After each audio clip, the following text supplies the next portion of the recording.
नमस्कार, आप देख रहे हैं उत्तराखंड प्राइम। मैं हूं आपके साथ पूजा मोहन पांडे।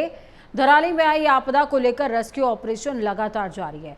रेस्क्यू ऑपरेशन के बारे में आपदा सचिव विनोद कुमार सुमन ने बताया कि लगातार हो रही बारिश की वजह से धराली में रेस्क्यू अभियान उसी वजह से चल रहा है। वहां पर मौजूद 1000 से ज़्यादा कर्मचारी और अधिकारी, साथ में तमाम मजदूर काम में जुटे हुए हैं।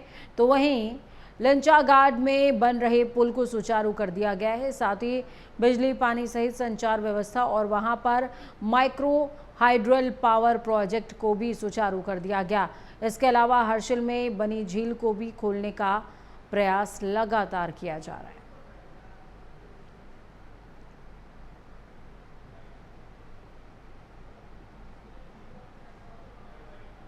धराली में अभियान कल चलता रहा। अभियान ठप नहीं था, दिन भर अभियान चला। 1000 हमारे अधिकारी कर्मचारी और काफ़ी संख्या में मजदूर सबके माध्यम से वहाँ लगातार रेस्क्यू अभियान चलाया जा रहा है। जो लिंचा घाट में हमारा पुल का काम था, पुल का काम पूरा हो गया। पुल पे यात्रा सुचारू कर दी गई थी। बिजली व्यवस्था बहाल कर दी गई है, पानी की व्यवस्था बहाल कर दी गई है, संचार व्यवस्था बहाल कर दी गई है। एक वहाँ माइक्रो हाइड्रल पावर प्रोजेक्ट था, उसको सुचारू कर दिया गया है। उत्तराखंड में निरंतर 24 घंटे से बरसात हो रही है, जिसके कारण जगह जगह आपदाएं आ रही है, लैंडस्लाइड हो रहे हैं, तो जगह जगह जल भराव की घटना भी निकल करके सामने आ रही है। वहीं अगर थराली रेस्क्यू अभियान की बात करें तो उसमें भी कहीं ना कहीं अब कमी हुई है। कल जिस तरीके से रेस्क्यू अभियान होना चाहिए था उस तरीके से नहीं हो पाया, लेकिन आपदा सचिव का कहना है कि वहां पर लगभग 1000 अधिकारी और कर्मचारी गण निरंतर कार्य में जुटे हुए हैं। उसके साथ ही तमाम मजदूर, एसडीआरएफ, एनडीआरएफ की टीमें वहां पर लगी हुई है। और कल उतनी बरसात के बावजूद भी लिंची घाट का जो पुल है उसको तैयार किया गया है, वो अब आवागमन के लिए तैयार हो गया है। साथ ही वहां पर पानी की और ऊर्जा की, संचार की जो व्यवस्था है उसको भी जो है सुचारू कर दिया गया है। बहरहाल मौसम विभाग ने एक बार फिर से 3 दिन का और अलर्ट जारी किया गया है। लगभग 15 तारीख तक जो है फिर से बरसात इसी तरीके से होती रहेगी और कल का जो दिन है 13 तारीख का, उसके लिए रेड अलर्ट जारी किया गया है। अब देखने वाली बात होगी कि आगे किस तरीके की परिस्थिति बनती है और थराली का जो रेस्क्यू अभियान है वो कैसे आगे बढ़ता है। अपने सहयोगी राहुल के साथ मदन सिंह, प्राइम न्यूज, देहरादून। उत्तरकाशी आपदा प्रभावितों के लिए खाद्यान्न सामग्री लगातार भेजी जा रही है। मंगलवार को हेली सेवा दोबारा शुरू होने पर राशन सामग्री को प्राथमिकता के आधार पर भेजा जा रहा है। शासन प्रशासन की प्राथमिकता है कि आपदा प्रभावित क्षेत्रों में दैनिक आवश्यकता की चीजों से लेकर पर्याप्त तादाद में खाद्यान्न सामग्री सुनिश्चित की जा सके। जिलाधिकारी प्रशांत आर्य खुद सभी व्यवस्थाओं का मौके पर निरीक्षण कर रहे हैं। धराली, हर्षिल में युद्ध स्तर पर सर्च ऑपरेशन और व्यवस्थाओं को पटरी पर लाने की प्रक्रिया जारी है।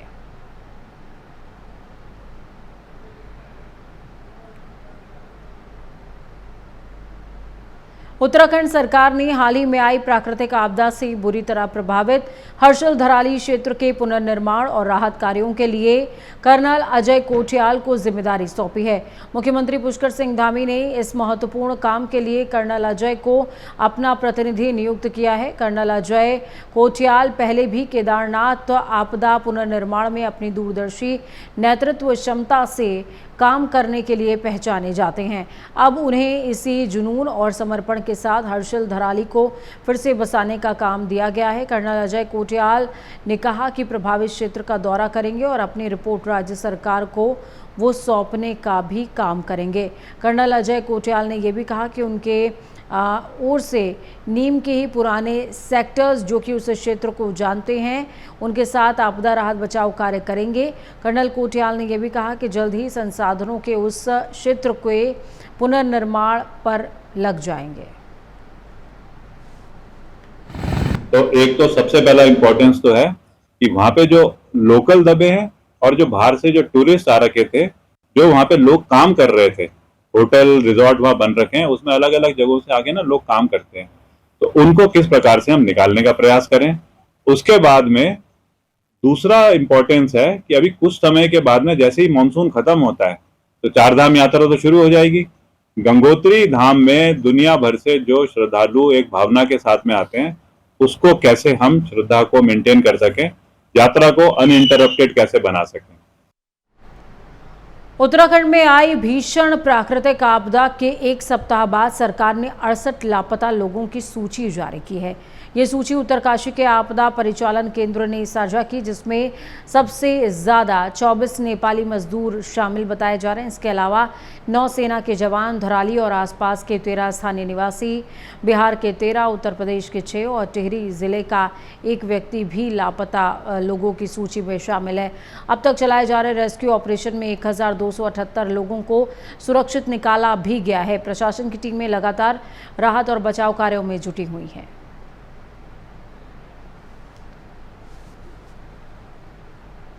तो वहीं दूसरी तरफ आपको बताते चलें कि उत्तराखंड में जिस तरीके से कांग्रेस के नेता और नेता प्रतिपक्ष राहुल गांधी ने भाजपा पर वोट चोरी का आरोप लगाया, साथ ही निर्वाचन आयोग पर भी सवाल खड़े किए हैं। इनमें निर्वाचन आयोग की मिली भगत का आरोप राहुल गांधी ने लगाया है। इसके बाद INDIA गठबंधन के नेताओं ने भी मोर्चा खोल दिया है और अब कांग्रेस देश के अलग अलग राज्यों में इसको लेकर मोर्चा खोलने की तैयारी में जुटी हुई है। उत्तराखंड महिला कांग्रेस की प्रदेश अध्यक्षा ज्योति रौतेला ने कहा कि कांग्रेस नेता राहुल गांधी ने कहा कि निर्वाचन आयोग को इलेक्ट्रॉनिक डेटा देना चाहिए, लेकिन अगर चुनाव आयोग डेटा नहीं दे रहा, उन्होंने ये भी कहा कि अगर वोटों में कोई गड़बड़ी नहीं है तो चुनाव आयोग को डेटा देने में क्या परेशानी है।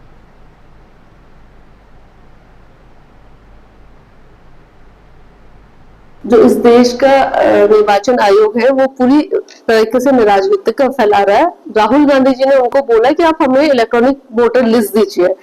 अगर उस चुनाव आयोग को लगता है कि उसमें कोई गड़बड़ी नहीं हो रही तो उसको वोटर लिस्ट देनी चाहिए थी, लेकिन क्योंकि चुनाव आयोग पूरी तरीके से सरकार के हिसाब से सब चीजों को मैनेज कर रहा है, सरकार की मदद कर रहा है वोट चोरी करने में, भाजपा की सरकारें बनाने में। इस त्रिस्तरीय पंचायत चुनाव परिणामों को लेकर भाजपा का दावा है कि ज्यादातर ब्लॉक प्रमुख और जिला पंचायत अध्यक्ष उनके ही जीतकर आने हैं और ये तय है।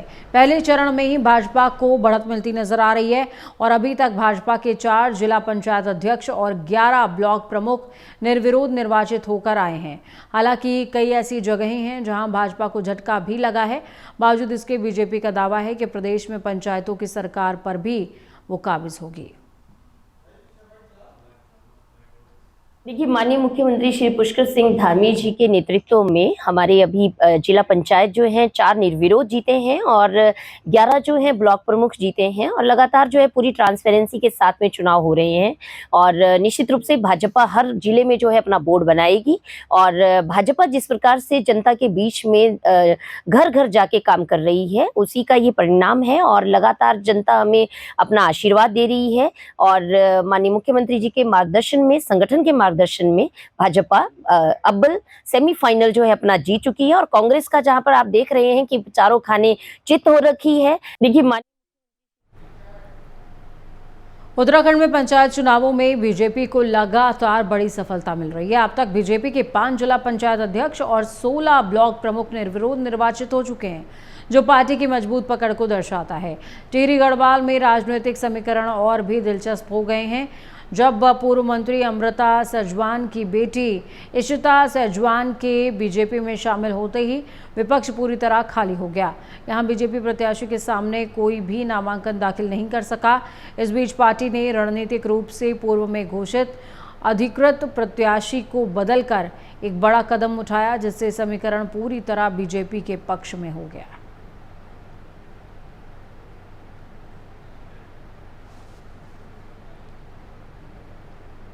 उधम सिंह नगर में जिला पंचायत अध्यक्ष और ब्लॉक प्रमुख के चुनावों को लेकर आज नामांकन दाखिल किए गए, जिनमें भाजपा ने जिला पंचायत अध्यक्ष पर बाजी मार ली। खटीमा से अजय मौर्य को भाजपा ने अपना जिला पंचायत अध्यक्ष प्रत्याशी घोषित किया था। इस पद के लिए आज किसी और प्रत्याशी का पर्चा दाखिल न होने की वजह से अजय मौर्य निर्विरोध निर्वाचित हो गए। जिला पंचायत अध्यक्ष उपाध्यक्ष पद के लिए आज दोपहर 3 बजे तक नामांकन होना था, लेकिन समयावधि तक भाजपा के अजय मौर्य के अलावा किसी दावेदार ने अध्यक्ष पद के लिए पर्चा दाखिल नहीं किया, जिसके बाद अजय मौर्य निर्विरोध निर्वाचित हो गए। हालांकि आज माना जा रहा था कि निवर्तमान जिला अध्यक्ष पंचायत अध्यक्ष रेणु गंगवार भी अध्यक्ष पद के लिए पर्चा दाखिल करेंगे।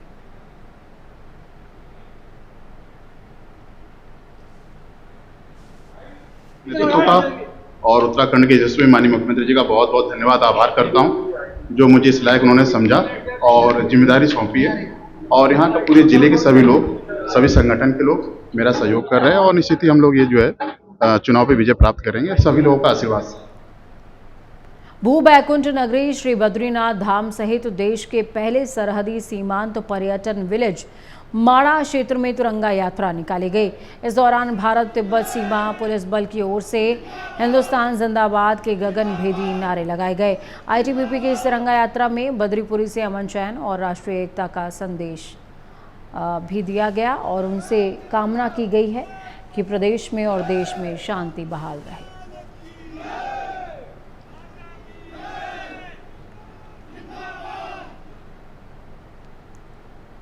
सरकारें जनता की सुविधा के लिए योजनाएं और पोर्टल बनाती हैं, लेकिन जब जिम्मेदार अधिकारी ही अपनी जिम्मेदारी से मुंह मोड़ लें तो शिकायतें फाइलों में दबकर रह जाती हैं।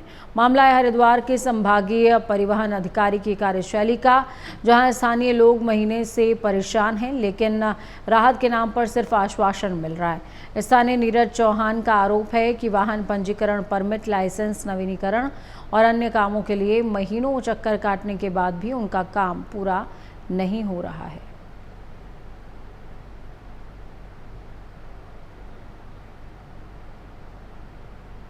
की पेनल्टी को लेके गया था सरकार के पास और उन्होंने मेरे साथ बहुत बड़ा मिसबिहेव करने के बाद मैंने इसको सीएम हेल्पलाइन पर कंप्लेंट करी, उनके आयुक्त पे भी कंप्लेंट करी और उस कंप्लेंट को भी इन्होंने खुद रिजोल्व कर दिया। ना मेरे से कुछ पूछा गया, ना बुलाया गया, ना कोई जवाब दिया गया।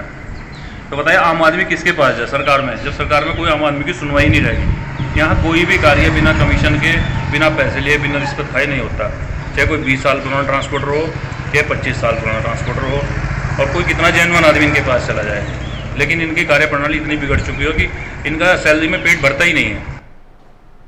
श्री बद्रीनाथ धाम में प्राधिकरण की नीतियों के खिलाफ स्थानीय लोगों और होटल कारोबारियों का जन आंदोलन आज 9वें दिन भी जारी रहा। बुधवार को आंदोलन की शुरुआत हनुमान चालीसा पाठ के साथ हुई। वहीं बड़ी बात यह भी रही कि आंदोलन की कमान अब स्थानीय महिलाओं ने संभाल ली है।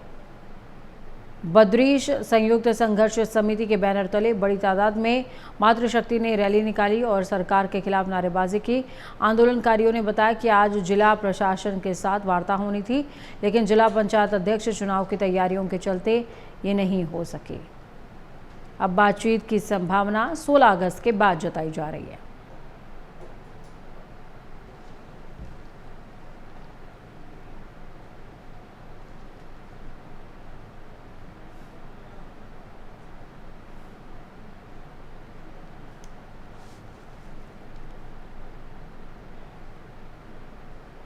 उत्तराखंड के उधम सिंह नगर स्थित पंतनगर सिडकुल में आपको बता दें कि पाइप्ड नेचुरल गैस की आपूर्ति ठप होने से उद्योगों पर भारी असर पड़ा है। मुरादाबाद में रामगंगा नदी के तेज बहाव से गैस पाइपलाइन क्षतिग्रस्त हो गई, जिसके चलते इंडियन ऑयल और अडानी गैस की सप्लाई पूरी तरह से बंद हो गई है, जिससे 50 से ज़्यादा औद्योगिक इकाइयां बंद हो चुकी हैं और रोजाना 200 से 300 करोड़ रुपए का नुकसान हो रहा है। सिडकुल एंटरप्रेन्योर वेलफेयर सोसाइटी के अध्यक्ष श्रीकर सिन्हा का कहना है कि गेल के अधिकारी सप्लाई बहाली की कोई निश्चित जानकारी नहीं दे रहे। सचिव गजेंद्र सिंह ने चेताया है कि अगर 2 से 3 दिन में आपूर्ति बहाल नहीं हुई तो पूरा औद्योगिक क्षेत्र बंद हो सकता है। जिलाधिकारी नितिन सिंह भदौरिया ने बताया कि गैस कंपनियों से लगातार बातचीत की जा रही है।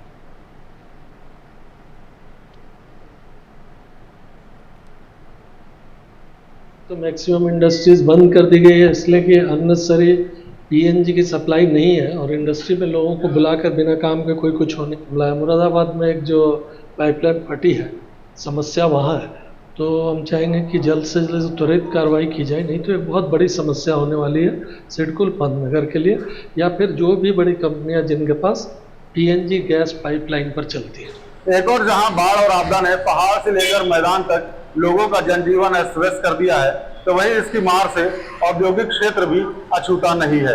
आलम यह है, जनपद उधम सिंह नगर के पंतनगर सिडकुल में पीएनजी से चलने वाली 50 से ज्यादा फैक्ट्रियां बंद हो गई हैं और ज्यादातर औद्योगिक इकाइयों का उत्पादन ठप होने से बंदी की कगार पर पहुंच गया है, जिसके चलते रोजाना करीब 200 से 300 करोड़ रुपए का आर्थिक नुकसान हो रहा है।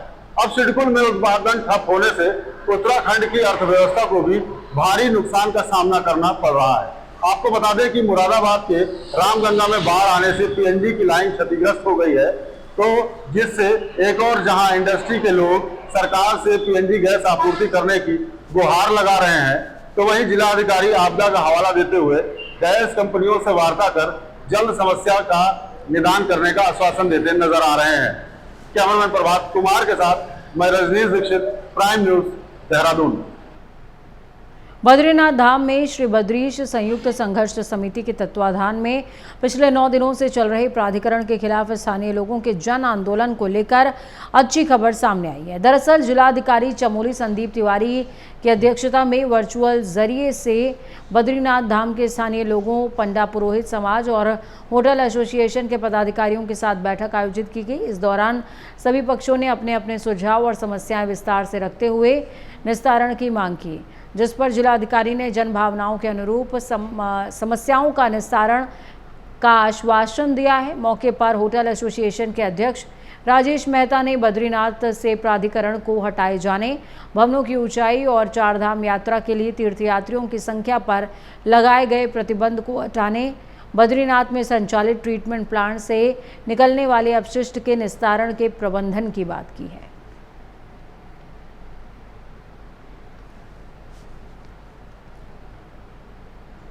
बारिश के दिनों में वातावरण में नमी की वजह से अक्सर दाद, खाज, खुजली और एलर्जी का प्रकोप बढ़ जाता है। इससे बचने के लिए गीले कपड़ों का इस्तेमाल नहीं करना चाहिए। इसके अलावा आपको बता दें कि क्वालिफाइड डॉक्टर से इलाज भी कराना चाहिए।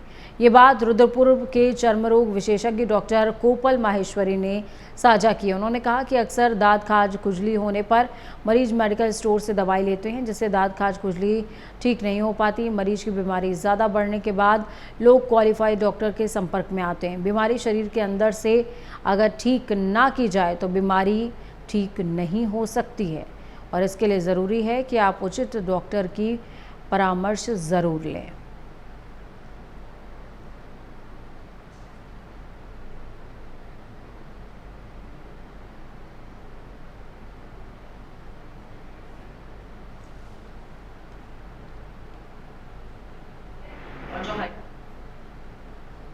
पौड़ी में धारा रोड पर कंडोलिया मंदिर के पास प्रशासन ने अवैध अतिक्रमण के खिलाफ कार्रवाई की है। इस दौरान स्थानीय पौड़ी गांव की महिलाओं का भी प्रशासन को विरोध झेलना पड़ा।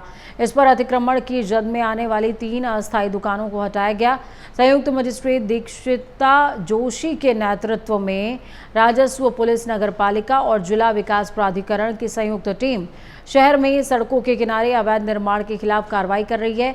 इसी क्रम में पुलिस बल के साथ यहां से अतिक्रमण को हटाया गया है।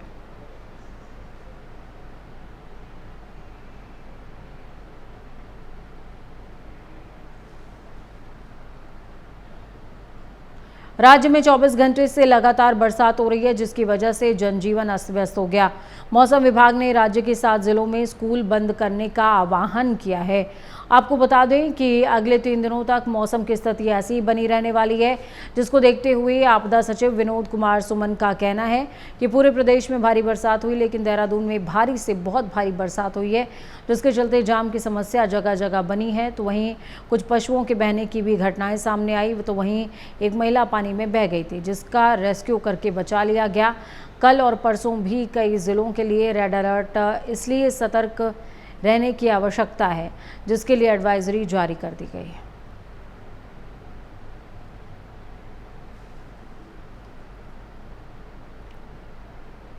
कुछ लगातार बहुत तेज़ी से बरसात रही। देहरादून में बहुत अधिक बरसात हुई और देहरादून में ज़्यादा बरसात होने के कारण जगह जगह ट्रैफिक जाम की स्थिति बनी रही। कुछ पशुओं के बहने की सूचना प्राप्त हुई नदियों में और उनको रेस्क्यू किया गया। आईटी पार्क एरिया में बहुत अधिक जलभराव हुआ, एक महिला बह रही थी, उसको निकाला, फिर लोगों ने बचा लिया। और सड़क पर पानी बहुत सारा आने के कारण काफ़ी असुविधा का सामना करना पड़ा। मसूरी में भारी बारिश का दौर लगातार जारी है, जिसके चलते मसूरी नगर पालिका परिषद के वार्ड संख्या 12 में मौजूद होटल वाइल्ड फ्लावर के करीब दलबीर सिंह गुसाई की सालों पुरानी दुकान अचानक से भरभराकर गिर गई। साथ ही दुकान से लगा होटल भी खतरे की जद में आ गया। तो वहीं घटना की सूचना मिलते ही नायब तहसीलदार कमल राठौर ने खुद मौके पर पहुंचकर निरीक्षण किया, साथ ही उच्च अधिकारियों को रिपोर्ट सौंपने की बात कही है। उन्होंने बताया कि ये क्षेत्र संभावित लैंडस्लाइड की चपेट में आ सकता है। उन्होंने ये भी कहा कि पीड़ित व्यक्ति को आपदा के नियमों के तहत मदद पहुंचाई जाएगी।